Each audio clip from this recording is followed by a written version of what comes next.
Kinabahan si Zofan noong makita nito na gumagamit ng sword aura ang kalaban na aatake sa kanya. Naisip ng ating bida na hindi niya nga raw kakayanin ang pag-ataking ito kaya kailangan niya raw itong iwasan. Bago pa man tumama sa ating bida ang isang sword skill ay agad naman itong nakaatras at nakaiwas. Napansin ni Zofan na ang lakas nga raw ng sword aura strike na ipinang-atake sa kanya ay hindi kasing lakas ng kanyang inaasahan. Napapaisip ang ating bida na mukhang hindi raw pala ito ang guardian ng Grey Nest Life Pool.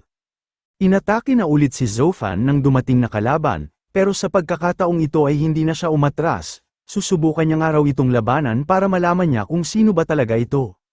Nagawang madepensahan ng ating bida ang sword skill na ginamit sa kanya, at dahil sa pangyayaring iyon ay doon na siya nalinawan. Naisip ni Zofan na hindi nga raw talaga ito ang nakausap niyang guardian. Mukhang isa lang daw itong shadow na nabuo mula sa naiwan nitong sword aura.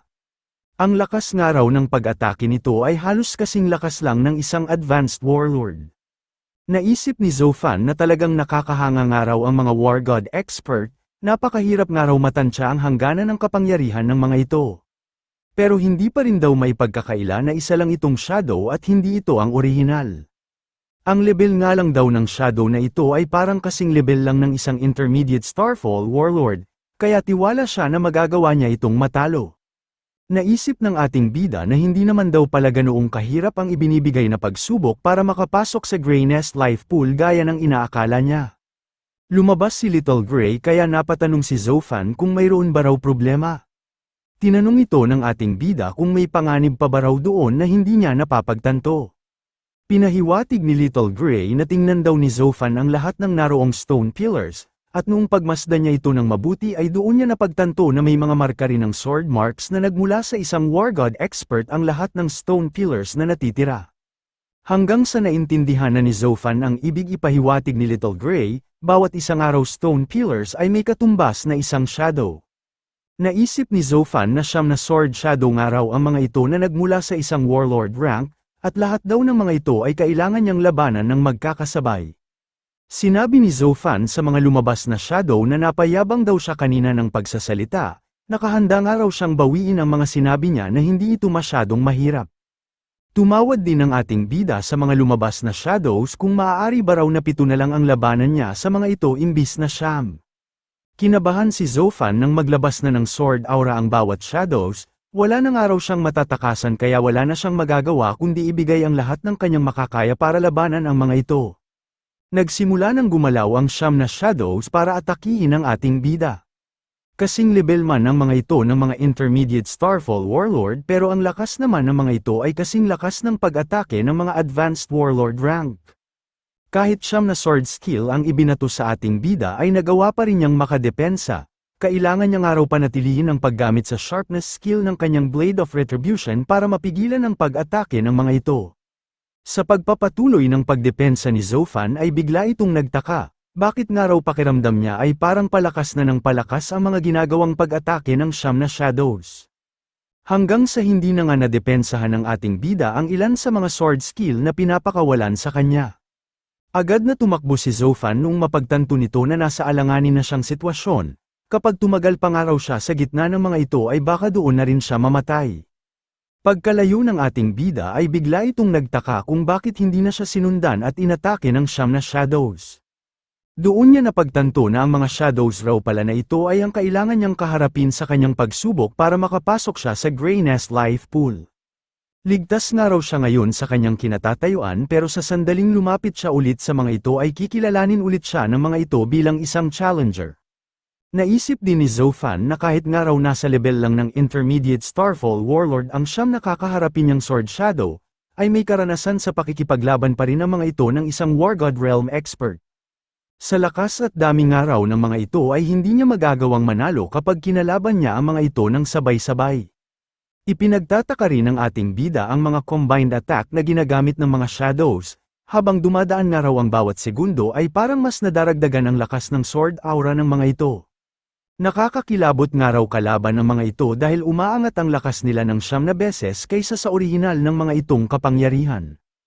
Habang nag-iisip si Zofan ng paraan kung paano niya ang mga ito tatalunin ay bigla niyang napansin na may salitang nakaukit sa lupa. Nagtataka ang ating bida kung kailan pa raw nagkaroon ng ukit ang lupang ito ng salitang fight. Ang salitang ito nga raw ay puno ng sword aura at parang naglalaman ito ng isang klase ng sword skill na hindi ka panipaniwala. Ibig sabihin nga raw noon, ang mga sword skills na ginagamit ng siyam na shadows ay malamang na sword skill rin mismo ng guardian ng Grey Nest Life Pool. Naisip na naman ng ating bida na bawat isang araw sa mga shadow na ito ay may level lang ng Intermediate Starfall Warlord pero ang lahat naman daw ng mga ito ay may kakayahan na gumamit ng mga War God rank sword skills.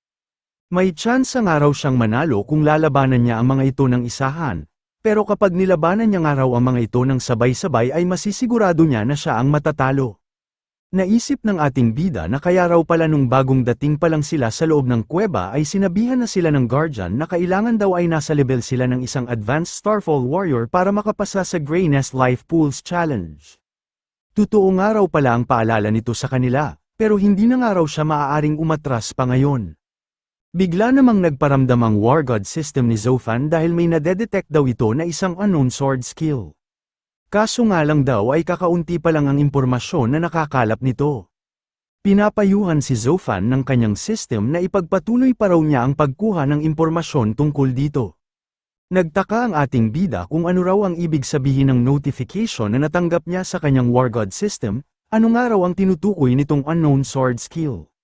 Naghanda na si Zoufan dahil kailangan niya nga raw kumalap pa ng impormasyon tungkol sa tinutukoy ng kanyang system. Ibig sabihin daw noon ay kailangan niyang labanan ang siyam na sword shadows.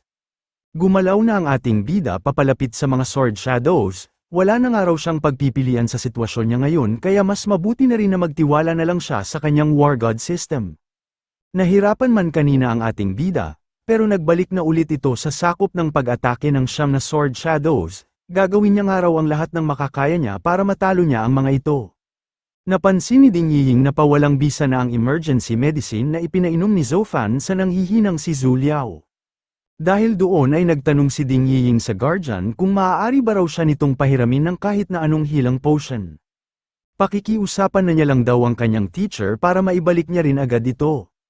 Sinabihan ng guardian si Ding Yiying ng napakautak daw nito, sinusubukan nga raw nitong gamitin ang paghiram ng healing potion para matulungan niya ang nag-aagaw buhay nitong kasamahan. Pero wag na nga raw itong mag-aksaya pa ng oras sa pakikiusap sa kanya dahil malubha na nga raw ang pinsala ng isa nitong kasama. Ang tanging paraan lang daw para mabuhay ito ay ang makainom ito ng tubig mula sa Grey Nest Life Pool. Pinaliwanag din ng guardian na hindi niya raw ito sinasadyang piliin na hindi tulungan. Kilala niya nga raw ang War God na si Yi Shen, at nakahanda nga raw siyang tumulong para lang makakuha siya dito ng isang libreng pabor. Pero wala nga rin daw siyang magagawa dahil kakaiba nga raw ang Grey Nest Life Pool. Kailangan nga raw na maipasa muna ni Zoufan ang kinukuha nitong pagsubok, at doon pa lang daw sila magkakaroon ng otoridad na gamitin sa nanghihina nitong kasamahan ang tubig ng Grey Nest Life Pool. Sinabi ni Ding Yiying sa nanghihinang si Zhu Liao nang tatagan pa raw nito, naniniwala nga raw siya na magagawang makapasa ni Zoufan sa pagsubok at magdadala ito doon ng tubig ng Grey Nest Life Pool para iligtas ito.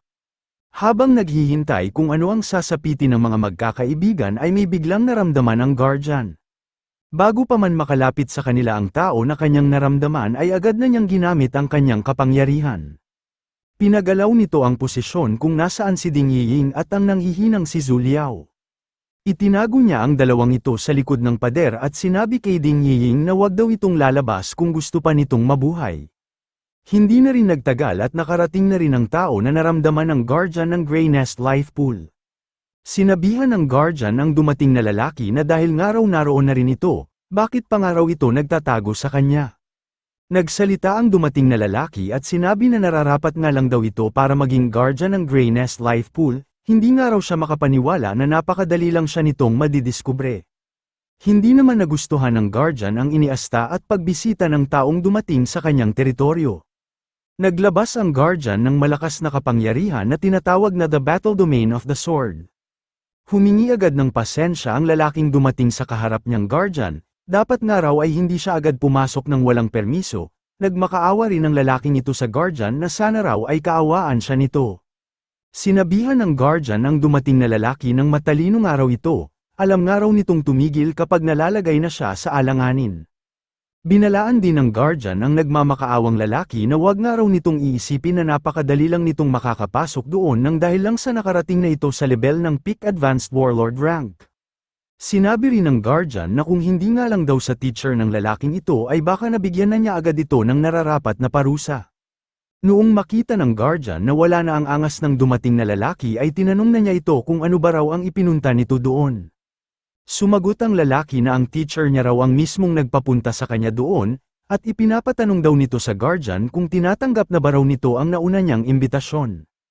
Sinabi ng dumating na lalaki na kapag tinanggap nga raw ng guardian ang imbitasyon ng kanyang teacher, kapag naihanda na nga raw ang lahat ay magkakaroon nito ng mataas na posisyon at kakailanganin na lang nitong makinig sa iisang tao sa loob ng Mercenary Association. Napakinig naman ni Ding Yiying ang pinag-uusapan ng dumating na lalaki at ng guardian. Napapaisip siya kung ano raw kaya ang ibig sabihin nito. Sa patuloy na pakikinig ay naunawaan na ni Ding Yiying ang sinasabi ng dumating na lalaki, mukhang may mga tao nga raw sa loob ng Mercenary Association ang naghahanda para sa gagawin ng mga itong pagtatraidor. Shoutout kina Idol SF Gairo at Jeffrey Riubel sa pagbibigay ng tig 50 stat points. Maraming salamat po. Sinabi ng dumating na lalaki na pambihira nga raw ang talento ng guardian at dati rin daw itong kinilala bilang pinakabatang War God Realm expert ng kanilang bansa. Naitalaga lang daw ito na magbantay sa Grey Nest Life Pool nang dahil sa natamo nitong injury. Ang ganoon nga raw na pagtrato sa guardian ay para na ring isang malaking insulto. Sinabi ng dumating na lalaki na matagal na nga raw na iniisip ng kanyang teacher na hindi tama ang pagtrato sa guardian, kaya nga raw pinapunta siya nito doon para magbigay ng mensahe. Kapag sumali nga raw ang guardian sa kanilang panig, at nagtagumpay nga raw sila sa kanilang layunin ay gagamitin nila ang lahat ng resources ng buong asosasyon para tulungan ito na magamit ang dati pa nitong tinamong pinsala. Naisip ng nakikinig na si Ding Yiying na plano nga raw ng kabilang paksyon na mag-alsa sa Mercenary Association at gusto nga raw ng mga itong pasalihin ng guardian. Kapag tinanggap nga raw ng guardian ang alok ng mga ito, ay baka doon na nga rin daw sila mamatay. Nagkaroon ng interes ang guardian sa huling sinabi ng dumating na lalaki na tutulungan daw siya ng mga ito na pagalingin ang tinamo niyang pinsala. Dahil doon ay sinabi ng guardian na bigyan daw muna siya nito ng oras para makapagdesisyon. Naisip ng dumating na lalaki na napakaganda nga raw ng kondisyon na ibinigay ng kanyang teacher para mapasali ang guardian, kaya nakakasigurado siya na hindi ito tatanggi sa kanilang alok. Napapaisip din ng lalaking ito kung nagtagumpay ba raw kaya ang isa pang plano na ipinapagawa ng kanyang teacher. Pero kahit ano nga raw ang mangyari, kapag kumampi na raw sa kanila ang guardian ay magagawa na nilang pagharian ang buong Mercenary Association. Sa loob ng Mercenary Association Elite Training Camp ay may importanteng nangyayari na ilan lang ang nakakaalam. Ginaganap ang pangyayaring ito sa isang secret underbunker ng Mercenary Association. Sinabi ng isang lalaki sa kausap niya sa telepono na malamang nga raw ay nasa pinakamahalagang bahagi na ang kanilang president sa pag-breakthrough nito sa sunod na stage. Kapag nagtagumpay na raw ang pag-breakthrough nito ay magagawa na nitong makatungtong sa level ng isang advanced war god. Ito na nga raw ang kikilalanin bilang number 1 expert sa loob ng kanilang Mercenary Association. Magagawa na nga raw nilang masugpo ang binabalak ng ibang paksyon at mas mabilis na rin daw ang pag-improve ng kanilang organisasyon. Habang nasa gitna ng pag-breakthrough ang president ng Zonglin Mercenary Association ay may biglang dumating na dalawang lalaki para guluhin ito. Umatake agad ang isang nakatalukbong na lalaki at sinamantala ang ginagawang pag-breakthrough ng president. Agad namang iminulat ng president ang mga mata nito noong maramdaman niya na papalapit na sa kanya ang isang malakas na pag-atake. Mabilis na ginamit ng president ang sarili nitong lakas para makadepensa at saluhin ang pag-atake na ibinato sa kanya. Sa lakas ng president ay napakadali lang nitong binasag ang ipinang-atake sa kanyang sword skill. Umatake ulit ang nakatalukbong na lalaki, at ngayon ay gamit na niya mismo ang kanyang espada. Pero kahit ginawa na ito ng nakatalukbong na lalaki ay nasangga pa rin ito ng president gamit ang kanyang kamao. Sinabihan ng president ang lalaki na umatake sa kanya na isang araw itong warlord expert, talagang inaatake nga raw siya ng mga ito nang hindi nila tinatago ang kanilang totoong lakas. Umatras ang nakatalukbong na lalaki noong wala man lang tumalab sa lahat ng mga ginawa niyang pag-atake. Pero hindi lang ito ang kailangang pagtuunan ng pansin ng president, Mula sa kanyang likuran ay umatake rin ang isa pang nakatalukbong na lalaki gamit ang matutulis na bagay. Nagmula man sa kanyang likuran ang pag-atake pero nagawa pa rin ng President na makapagpalabas ng isang defensive skill na tinatawag na War God Protection Skill Steel Body. Nagawa niyang masangga ang karamihan sa mga malalaking karayom na ipinang-atake sa kanya, kaso nga lang ay may 3 pa ring tumagos sa kanyang depensa. Nangamba ang President noong mapagtanto nito na naglalaman pala ng lason ang mga malalaking karayom na tumama sa kanyang likuran. Alam ng President na madedehado siya kapag pinatagal pa niya ang laban, dahil doon ay agad na niyang ini-activate ang kanyang battle domain na tinatawag na Steel Dominion. Nangamba ang 2 nakatalukbong na lalaki sa napakalakas na kapangyarihan na inilabas ng President. Lahat ng bagay na tamaan ng skill na ito ay agad na nasisira at nadudurog. Sinabi ng isa sa mga nakatalukbong na lalaki na kailangan daw nilang makatakas, hindi nga raw sila maaaring mahagip ng Steel Dominion na ginamit ng matandang President. Ganoon din ang sinabi ng isa sa mga ito, kailangan na nga raw nilang tumakbo at tutal naman daw ay nalason na nila ang matanda, halos matagumpay na rin daw ang kanilang misyon. Agad na pumunta ang isang lalaki noong marinig nito na nagkakagulo sa kwarto kung nasaan ang kanilang President. Pagkarating ng lalaking ito sa loob ng nasirang kwarto ay agad itong humiyaw para tawagin ang kanilang President, humiyaw siya para itanong kung nasaan na raw ito at kung ayos lang ba raw ito. Inalis ng President ang mga bagay na nakatabon sa kanya at sinabi sa lalaki na tinatawag niyang Iron Shoulder na naroon lang daw siya. Nakahinga ng maluwag si Iron Shoulder noong makita nito na ligtas naman ang kanilang President, at doon ay tinanong na niya ito kung ano ba raw ang nangyari. Hindi agad nakasagot ang President dahil bigla na lang nanghina ang katawan nito. Habang umaalalay si Iron Shoulder ay bigla itong napahiyaw noong makita nito na nalason pala ang kanilang President. Sinabihan ng President si Iron Shoulder na wag daw itong sumigaw ng malakas at baka may ibang makaalam.